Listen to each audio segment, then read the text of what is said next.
Higher education is a limited privilege that only extends to about 37.7% of the US. This number gets even smaller when we discuss minorities. Education and race before and now hold significant weight to one another. My topic for Project 2 is concerning racism in Los Angeles and the effects this has had on generations of minorities. My first resource that will be discussed is Educators Confront the Science of Racism by Thomas D. Fallis. And this explores our topic as it discusses the foundation that our education system is based upon and how organizations such as Unite LA are working to break this. Using this article, we can see the developments of how racism works in education, as many of the schools that were discussed in the article built their ideas on the science of race, on and outdated ideas that in ways was built on white supremacy, a foundation that we as a society see has been played throughout our education system. It is stated in the article that each idea was based on one another and that this formed a difficulty of what to do about this science of racism. And because of this support, it stated how this would impact schools for several decades. In order to progressively move away from this, organizations such as Unite LA are interested in advancing equity to everyone, ensuring that minorities receive all of the same opportunities that they might be denied if their school system is based on these outdated ideas, as they use anti racism consultants in order to ensure they reach this goal of theirs. And the second article that will be used to understand my topic is titled Constructing Race, Writing Racism and Education by Zeus Leonardo. This supports my topic because it discusses how our education system has disregarded students of color and how LA Promise works against this. This article will allow us to expand more on the topic of racism and education because it discusses how the education system has benefited whites due to the fact that it was made by whites for whites. The article discusses how Charles Mill's theory of the racial contract harms students of color because, as stated in the article, that it promotes the ejection of black bodies from white spaces. This article allows us to view the circumstances that students of color are put into, that they are put into far more risk in an education that was built around them instead of for them, in order to ensure that they receive the same amount of access. Another organization that is named LA Promise Fund. This organization draws relation to my topic about racism in education because it is permitted to address potential barriers that students of color may face. They are dedicated to helping students learn more diverse histories and in disrupting a predominantly white perspective. The third article that will be used in this film is titled Studying and Challenging Racism in Higher Education, and it supports my topic because it discusses how bad faith is harming the education system and how some representatives such as Chip Roy live in bad faith. This article helps discuss the topic about racism and education because it goes over how bad faith is detrimental to our education system. Those who live in bad faith find it easier to convince themselves that change does not have to occur.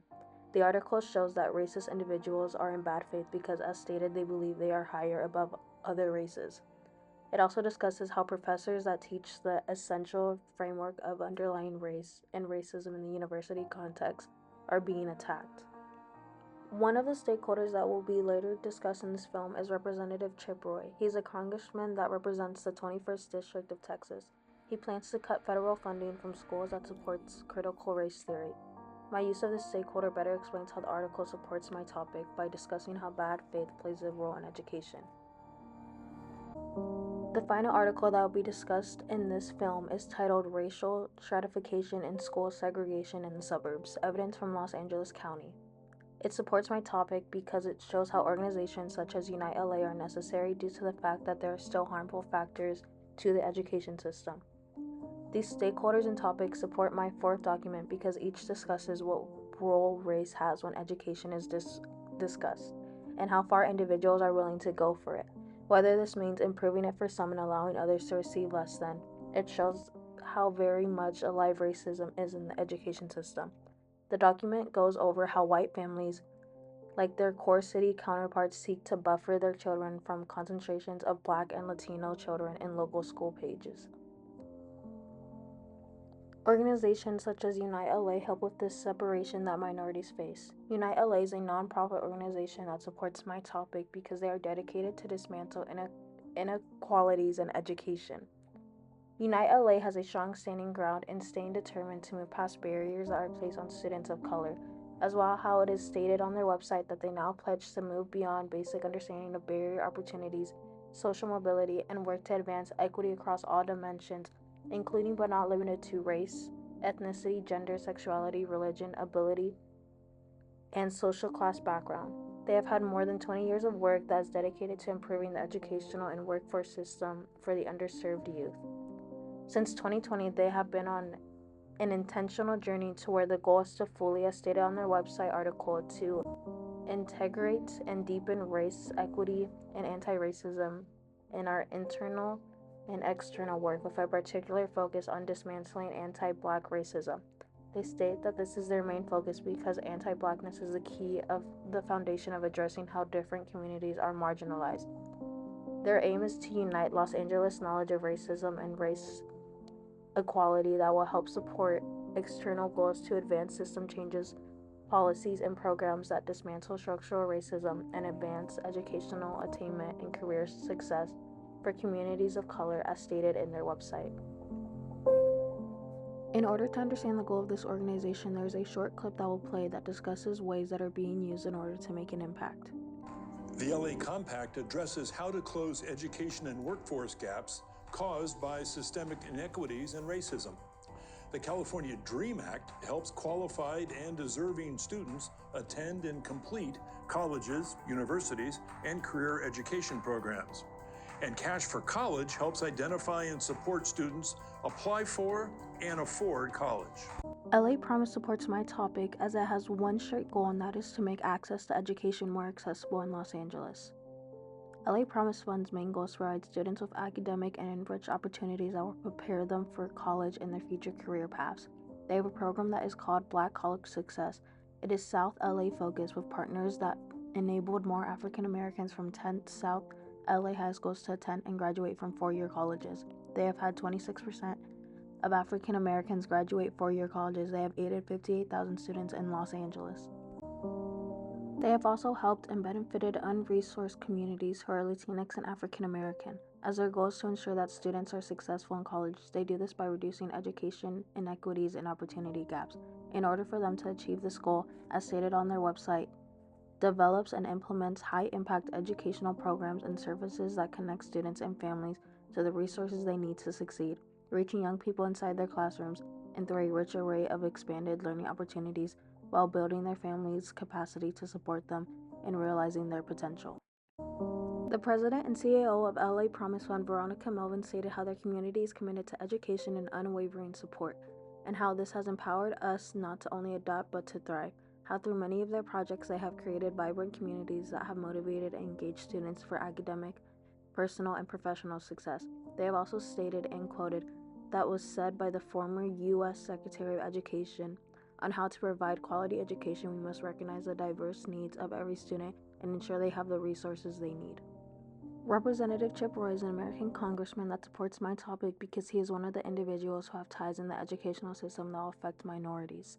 Representative Chip Roy has now introduced two education bills with the main goal of defunding woke, racist indoctrination and funding students over system in America's public education system, end quote.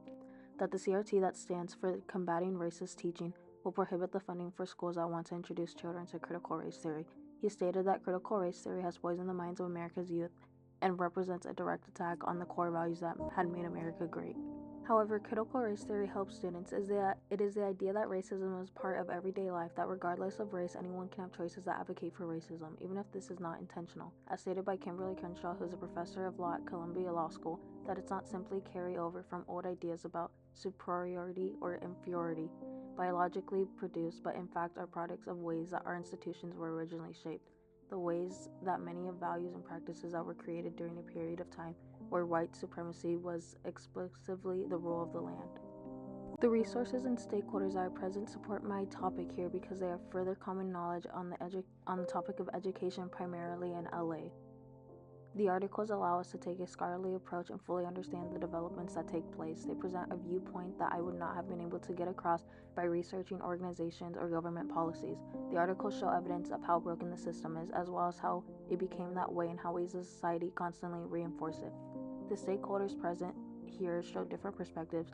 By expanding on each one, we can see different ideas, and by viewing different ideas, we can see how there is not only one problem in the education system, but multiple. The stakeholders show how different approaches are being taken in order to confront or enforce restrictions.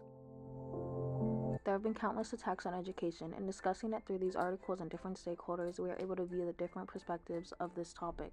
Racism in education has always been around. Through these articles, we see what our system's education is based on. The stakeholders I have used throughout this short film expands on what is currently happening now throughout the system, how organizations such as Unite LA and LA Promise Fund work. It shows how the education system is still under attack. It relates all back to how we as a society live in bad faith. Education should reach all with the same resources and opportunities. I hope that this film was able to provide guidance on the topic of racism within education.